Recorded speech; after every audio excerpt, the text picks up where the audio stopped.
Hamas ও ইসরায়েলের মধ্যে যুদ্ধবিরতির সম্ভাবনা যত কমেছে ততই ইসরায়েলের সঙ্গে হিজবুল্লাহ গোষ্ঠীর যুদ্ধের ঝুঁকি বাড়ছে। গাজায় ইসরায়েলি হামলার শুরু থেকেই ফিলিস্তিনিদের পাশে দাঁড়িয়েছে হিজবুল্লাহ। গাজায় অভিযান বন্ধ না হওয়া পর্যন্ত ইসরায়েলে হামলা চালিয়ে যাওয়ার ঘোষণা দেয় লেবাননের এই গোষ্ঠীটি। সম্প্রতি ইসরায়েলি বাহিনী ও হিজবুল্লাহ নেতাদের পাল্টাপাল্টি হুমকিতে বড় ধরনের সংঘাতের আশঙ্কা করা হচ্ছে। ইসরায়েল যুদ্ধে জড়ালে ছেড়ে কথা বলবে না হিজবুল্লাহও। গোষ্ঠীর প্রধান হাসান নাসরাল্লাহ তার ভাষণে বলেন, লেবানন সীমান্তে হামলা চালালে ইসরায়েলের কোনো অংশ নিরাপদ থাকবে না, এমনকি সাইপ্রাস ও অন্যান্য ভূমধ্যসাগরীয় এলাকাও ঝুঁকিতে থাকবে।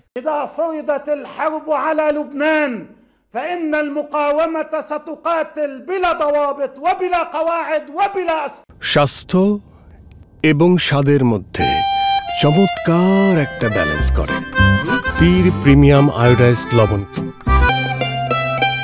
যুক্তরাষ্ট্রের কয়েকজন কর্মকর্তার ভাষ্যমতে হিজবুল্লাহর সঙ্গে পুরোদমে যুদ্ধ বেঁধে গেলে ঝুঁকির মুখে পড়বে ইসরায়েল। এমনকি ইসরায়েলের প্রতিরক্ষা ব্যবস্থার গুরুত্বপূর্ণ অংশ আয়রন ডোম ব্যর্থ হবে তাদের ঠেকাতে। ইরান সমর্থিত হিজবুল্লাহর হাতে অস্ত্রের বড় মজুত আছে। এরই মধ্যে ইসরায়েলের আয়রন ডোমে ড্রোন হামলা চালানোর একটি ভিডিও প্রকাশ করেছে হিজবুল্লাহ। হামাস বা ইসলামিক জিহাদ থেকে হিজবুল্লাহ অনেক বেশি শক্তিশালী। তাদের কাছে ক্ষেপণাস্ত্র, ড্রোন, রকেট আছে প্রায় 1.5 লাখ, যার বেশিরভাগই ইসরায়েলের ভেতরে সুনির্দিষ্ট লক্ষ্যবস্তুতে আঘাত হানতে সক্ষম। এদিকে জাতিসংঘ মহাসচিব অ্যান্তনিও গুতেরেস সতর্ক করেছেন, লেবাননকে আরও একটি গাজায় পরিণত হতে দেয়া যাবে না। ইসরায়েল ও হিজবুল্লাহর মধ্যে ক্রমবর্ধমান উত্তেজনা নিয়ে গভীরভাবে উদ্বেগ জানিয়েছে সংস্থাটি।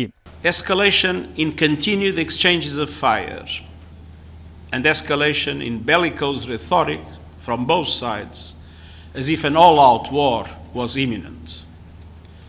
The risk for the conflict in the Middle East to widen is real and must be avoided.